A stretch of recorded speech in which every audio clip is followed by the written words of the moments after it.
বন্ধুরা আপনাদের আরও একবার স্বাগতম নতুন একটি ভিডিওতে। তো আজকের এই ভিডিওতে আলোচনা করব যে আপনি যদি একটি শর্টস ক্রিয়েটার হয়ে থাকেন এবং শর্টস ভিডিও কীভাবে ভাইরাল করবেন এবং শর্টস ভিডিওর যে ভিউস আছে সেটি আপনি কীভাবে বাড়াবেন, তো সেই বিষয়টিতে নিয়ে আজকের এই ভিডিওটিতে আলোচনা করব। তো চলুন ভিডিওটি শুরু করা যাক।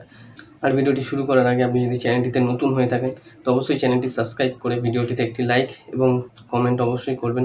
তো বন্ধুরা, শর্টস ভিডিও ভাইরাল করার জন্য আপনার প্রথম যে কাজটি করতে হবে প্রথম যে কাজটির উপর আপনাকে নজর রাখতে অডিয়েন্স রিটেনশন বন্ধুরা, সেটি হলো যে আপনি ভিডিওটি পাবলিশ করার পর আপনার ভিডিওটি ক্লিক থ্রু রেট বা ভিডিওটির কত ওয়াচ টাইম আসছে সেটি আপনাকে ধ্যান রাখতে হবে, এবং সেটি যদি ভালো থাকে তাহলে বন্ধুরা আপনার শর্টস ভিডিও ভাইরাল হওয়ার সম্ভাবনা খুব বেশি বেড়ে যাবে এবং শর্টস ভিডিও ভাইরাল হবে।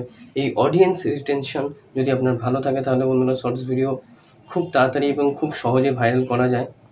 এবং এটির পরে একটি কথা আসবে, সেটি হলো দু নম্বর যেটি, সেটি হলো বন্ধুরা যে আপনার যে ক্যাটাগরির শর্টস চ্যানেল, ধরুন আপনি একটি ফ্যাক্ট চ্যানেল বানিয়েছেন এবং ফ্যাক্ট ভিডিও আপলোড করেন, তো সেই ফ্যাক্ট চ্যানেলের যেসব বড় ক্রিয়েটার আছে, হয়তো আপনার ক্যাটাগরির বড় ক্রিয়েটারগুলোর যেসব ভিডিও আছে সেগুলো দেখবেন বেশি ভিউস আসে। তো আপনি কী করবেন, আপনার যেই ক্যাটাগরির বড় ক্রিয়েটার আছে সেই ক্রিয়েটারের নাম আপনি আপনার শর্টস ভিডিওর যে ডেসক্রিপশন বক্স সেখানে দিয়ে দেবেন বন্ধুরা। তার ফলে কী হবে, তার নামের সাথে যেহেতু আপনি সেই বড় ক্রিয়েটারের নামটি আপনার ডেসক্রিপশন বক্সে দিয়ে দিচ্ছেন ট্যাগে, তাহলে তাদের ভিডিও যেরকম ভাইরাল হয় বেশি দর্শকদের কাছে পৌঁছায়, তো আপনার ভিডিওটি বেশি দর্শকদের কাছে পৌঁছাবে এবং তার ফলে আপনার ভিডিওটিতে ভিউস বাড়ার সম্ভাবনা থাকবে বন্ধুরা। কেননা যেহেতু একটি বড় ক্রিয়েটার, তার ভিডিওটি বেশি ইমপ্রেশন ইউটিউব পাঠায়, তো আপনি যখন তার যে নাম আছে চ্যানেল নাম সেটি আপনার ট্যাগে এবং ক্যাটাগরিতে দেবেন, তখন আপনার ভিডিওটিও বেশি ইমপ্রেশন ইউটিউব পাঠাবে। ডিসক্রিপশানে দেবেন বন্ধুরা, এবং সেই বড় ক্রিয়েটারগুলির নাম আপনি আপনার ট্যাগেও দিয়ে দেবেন, শর্টস ভিডিওর যে ট্যাগ আছে সেই ট্যাগেও আপনি দিয়ে দেবেন।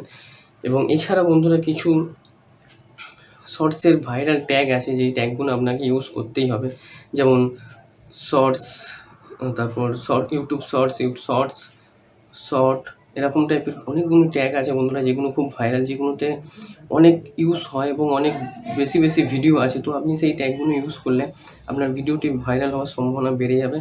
এবং আপনি সবসময় চেষ্টা করবেন যে আপনার ভিডিওটির অডিয়েন্স রিটেনশন যেন ভালো থাকে বন্ধুরা, এবং অডিয়েন্স রিটেনশন ভালো থাকলে আপনার ভিডিওটি খুব ভালো পারফর্ম করবে এবং বেশি ভিউস বাড়ার সম্ভাবনা থাকবে। তো এই কটি কাজ করলে আপনার ভিডিওটি খুব সহজে ভাইরাল হতে পারে বন্ধুরা, এবং আপনার শর্টস ভিডিওটি ভিউস বাড়ার সম্ভাবনা থাকে। তো এই ছিল আজকের কন্টেন্ট, যে আপনি কীভাবে আপনার শর্টস ভিডিওটি ভাইরাল করবেন, এবং খুব সহজে আমি আপনাদের বললাম এই কটি জিনিস করলে আপনার শর্টস ভিডিওটি ভাইরাল হওয়ার সম্ভাবনা বেড়ে যাবে বন্ধুরা। তো এই ছিল আজকের কন্টেন্ট, এবং ভিডিওটি কেমন লেগেছে অবশ্যই জানাবেন কমেন্ট করে। আর ভিডিওটি যদি ভালো লেগে থাকে তো চ্যানেলটি অবশ্যই সাবস্ক্রাইব করে ভিডিওটিতে একটি লাইক অবশ্যই করবেন।